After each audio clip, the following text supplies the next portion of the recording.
राधे महाराज जी। राधे राधे महाराज जी। महाराज जी, जब हर जीवित प्राणी अपने अपने कर्मों के अनुसार प्रारब्ध भोगने को बाध्य है, तो मनुष्य नाम जप कर भगवान की शरण में जाकर अपने दुख सहने की शांति प्राप्त कर सकता है। परंतु वो मूक प्राणी जो बोल नहीं सकते, अपनी तकलीफ किसी से कह नहीं सकते, क्या उनके लिए भी नहीं? कोई विधान नहीं। इसीलिए तो बड़े भाग मानुष तन पावा, सुर दुर्लभ सद ग्रंथन गावा, साधन धाम मोक्ष कर द्वारा, पाए न जे परलोक समारा, सो परत्र दुख पावई, सिर धुनि धुनि पछताए, काले कर्म ईश्वर मिथ्या दोष लगाए। जो ऐसे बढ़िया मनुष्य देह को प्राप्त करके अपने कर्मों का नाश करके, पाप कर्म का नाश करके भगवत प्राप्ति नहीं करता, सो परत्र दुख पावई, उसे महान दुख मिलेगा। वो सिर धुनि धुनि पछताए, काले कर्म ईश्वर मिथ्या दोष लगाए। अब क्या कुत्ता बनने पर, पशु बनने पर हम अपने प्रारब्ध का नाश थोड़ी कर पाएंगे? मान लो कुत्ते के पेट में पीड़ा हो रही, कौन दवा देगा?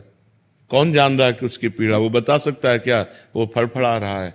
कितने ऐसे जीव हैं जिन तक हमारी पहुंच नहीं है और उनको शारीरिक पीड़ाएं हैं, उनको प्यास है, उनको भूख है, उनको कोई बीमारी है, कौन देख पा रहा है? भोगना ही भोगना है, केवल भोगना है, तड़प तड़प के मरना है, कोई सहयोग देने वाला नहीं है।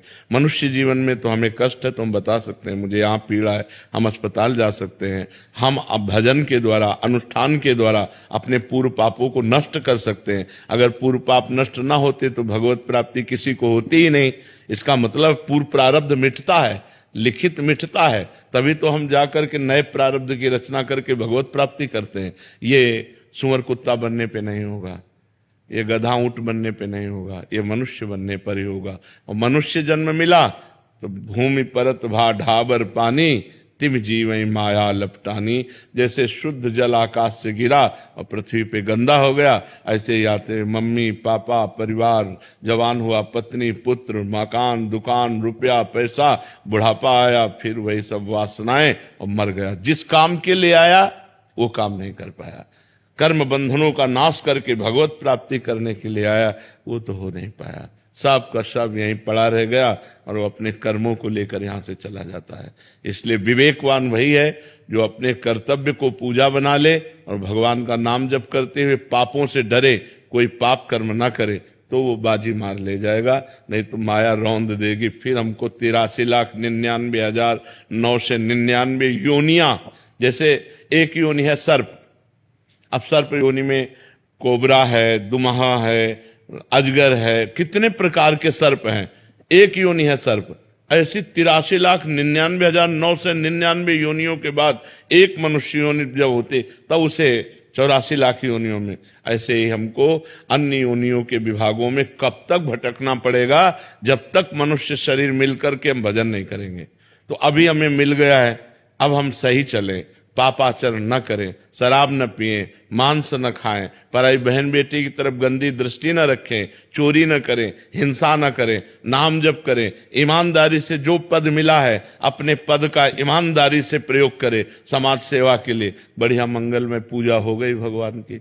भगवान अगरबत्ती से इतना प्रसन्न नहीं होते जितना अपने कर्तव्य के पालन से प्रसन्न होते हैं, क्योंकि संपूर्ण सृष्टि भगवान की ही है। अगर उसको हम अपने कर्तव्य, जो जहां जिस पद पर है, अपने कर्तव्य का पालन करे और नाम जप करे, उसे अलग से पूजा करने की जरूरत नहीं। करे तो अच्छी बात है, पर ना करे तो उसको भगवत प्राप्ति हो जाएगी।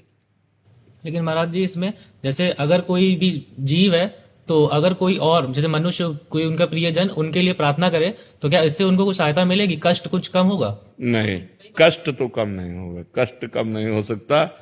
ऐसा हो सकता है कि जैसे आप भजन करके किसी जीव को अपना भजन दे दें, तो अब अगला जो जन्म होगा वो उन्नतिशील होगा।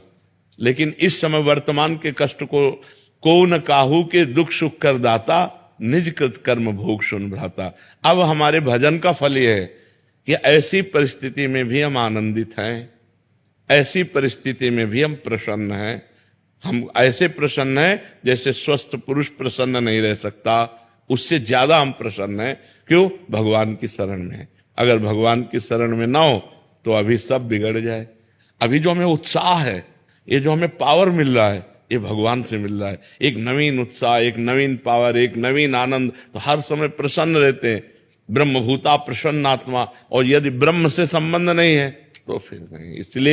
इसीलिए तो चूको मत, ये घाटा कभी पूरा नहीं हो सकता। अगर मनुष्य शरीर प्राप्त करके भजन न किया तो कभी ये घाटा पूरा होने वाला नहीं, और हमारी दुर्गति फिर। अभी तो आप मनुष्य हैं, अभी आप कुछ भी कर सकते हैं, लेकिन आप पशु पक्षी और अन्य योनियों में जाने पर आप कुछ नहीं कर सकते। वही कर सकते हैं जो आपका भोग है, बस उसी को भोग लो। नया कर्म नहीं हो सकता। भैंस से नया कर्म होगा क्या? ऊंट से नया कर्म होगा क्या? सांप से नया कर्म होगा? वो प्रारब्ध के अनुसार चलता रहता है। मनुष्य शरीर है जिसमें हम नया कर्म कर सकते हैं।